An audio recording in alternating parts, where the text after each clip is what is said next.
ఇదే విషయం మీద మనతో మాట్లాడడానికి సీనియర్ జర్నలిస్టు పూర్వ విప్లవ విద్యార్థి పల్లె రవణ ఉన్నారు. అసలు అన్నతో కూడా మాట్లాడి మరిన్ని విషయాలు తెలుస్తుంది. అన్న ఏమంటారు, శాంతి చర్చలకు సంబంధించి మీ ఒపీనియన్ ఏంటి?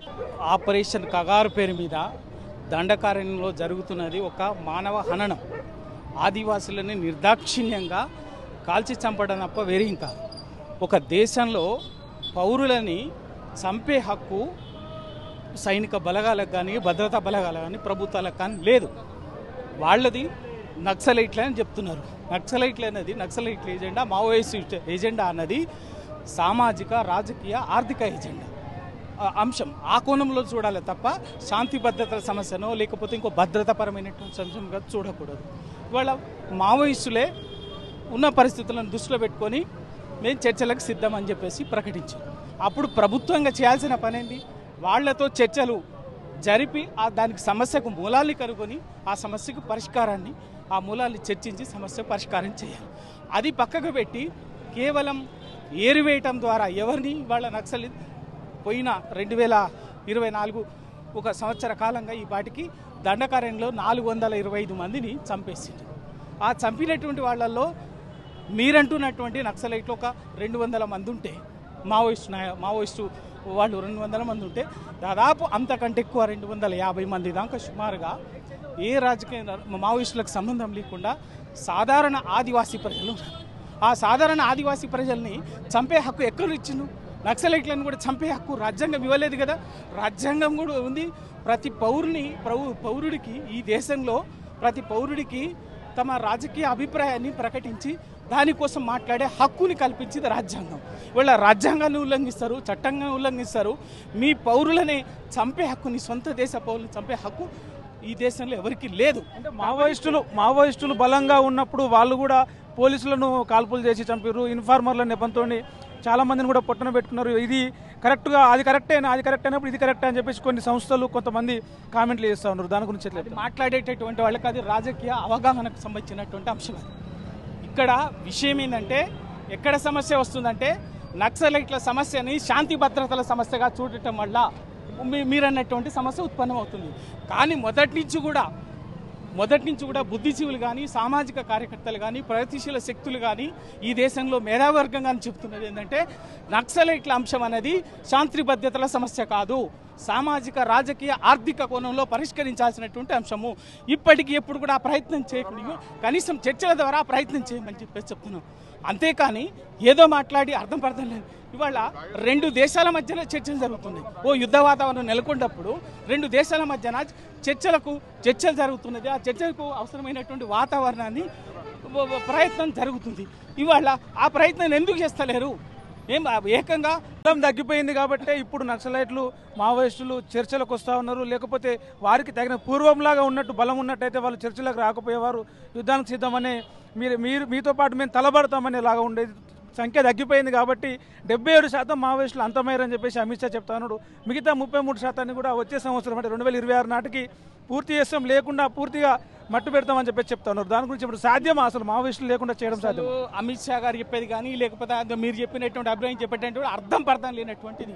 ఆ మాటకు వస్తే 2004లో ఆంధ్రప్రదేశ్ రాష్ట్రంలో నక్సలైట్లతో చర్చలు జరిగినాయి. ఆ చర్చలప్పుడు ఇక్కడ బలం లేకనా? ఎంత శక్తివంతంగా ఉంది మావోయిస్టు పార్టీ. దళాల నిర్మాణము రాజకీయంగా అది ఒక శక్తివంతమైనటువంటి వ్యవస్థగా ఉన్నది. ఆ రోజు కూడా పౌర సమాజం నుంచి వచ్చినటువంటి విజ్ఞప్తి మేరకు నక్సలైట్లు, మావోయిస్టులు చర్చలకు ఉపక్రమించింది కదా, వచ్చింది కదా, చర్చలు చేయడానికి సిద్ధపడ్డారు కదా. ఇవాళ ఏదో బలంతో తగ్గింది కాబట్టి చర్చలు అంటున్నారు, ఎత్తుగడ అంటున్నారు చెప్పిన అర్థం లేటువంటిది. అందుకే వాళ్ళు చాలా స్పష్టంగా చెప్తున్నది ఏంటంటే, ఇది శాంతి భద్రతలకు లేకపోతే అంతర్గత భద్రతకు సంబంధించినటువంటి అంశం కాదు. ఇది ముమ్మాటికి సామాజిక రాజకీయ ఆర్థిక కోణంలో పరిశీలించాల్సినటువంటి అంశము. ఆ కోణంలో అర్థం చేసుకొని చర్చిస్తేనే దీనికి సమస్య పరిష్కారం అవుతుంది. ఆ దిశలో ఈ దేశంలో ఒక పౌర సమాజంగా, బుద్ధిజీవులుగా అందరం అడుగుతున్నది కూడా ఏంటంటే, కాల్పుల విరమణ ప్రకటించి తక్షణమే చర్చలు ఉపక్రమించాలి. ఆ చర్చల్లో నిజంగా వాళ్ళ ఏజెండా ఏదో చెప్తారు నక్సలైట్లు, సమస్యలు ఏదో చెప్తారు. అప్పుడు పరిష్కారం కాకపోతే అప్పుడు ప్రభుత్వం చేయాల్సినటువంటి పని చేయొచ్చు.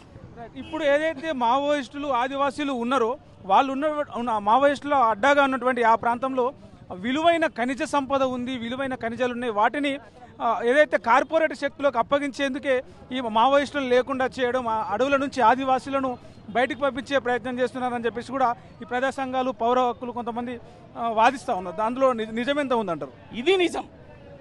ఈ దేశంలో ఇప్పటికే మైదాన ప్రాంతాల్లోని సెమీ మైదాన ప్రాంతాల్లో ఉన్నటువంటి సహజ వనరులని అప్పనంగా కార్పొరేట్ సంస్థలకు అప్పచెప్పినారు. మిగిలిందల్లా ఆదివాసీ ప్రాంతాల్లో, షెడ్యూల్ ప్రాంతాల్లో, 170 లాంటి గిరిజన ప్రాంతాల్లో మాత్రమే, అటవీ ప్రాంతాల్లో మాత్రమే మిగిలినది. ఇవాళ దండకారణ్యంలో కోట్ల విలువ చేసే, లక్షల కోట్ల విలువ చేసే విస్తారమైనటువంటి ఖనిజ సంపద ఉన్నది. బొగ్గు ఉన్నది, ఖనిజ బొగ్గు ఉన్నది, బంగారం ఉన్నది, మ్యాంగనీస్ ఉన్నది. ప్రతి సంపద అక్కడ భూగర్భంలో ఉన్నది. దాన్ని దేశీయ కార్పొరేట్ శక్తులకు అప్పచెప్పి దేశీయ కార్పొరేట్ శక్తుల ద్వారా ప్రపంచానికి ఎగుమతి చేయడం కోసం చేస్తున్నటువంటి పన్నాగం. దానికి ఒక రక్షణ కవచంగా నిలబడింది, వెన్నుదన్నుగా నిలబడే వాడిని ఒక ప్రొటెక్షన్గా ఉన్నది మావోయిస్టు పార్టీ, ఆదివాసీలు. కాబట్టి ఆదివాసీలని మొత్తం అక్కడి నుంచి తరిమివేయాలంటే ముందు నక్సలైట్లను ఏరివేయాలి. ఆ నక్సలైట్లను ఏరివేయాలంటే పౌర సమాజాన్ని ఒక రకంగా చూడటం, వేరు చేయటం, నక్సలైట్లను వేరు చేయటము, ఆదివాసీలను వేరు ఒంటరి వాళ్ళని చేసి ఆదివాసీలను కథం చేసి అక్కడ ఉన్నటువంటి దండకారణ్యంలో ఉన్నటువంటి లక్షల కోట్ల విలువైన ఖనిజ సంపదని కార్పొరేట్ సంస్థలకు అప్పనంగా అమ్మి దోచిపెట్టడమే తప్ప వేరే ఎజెండా లేదు.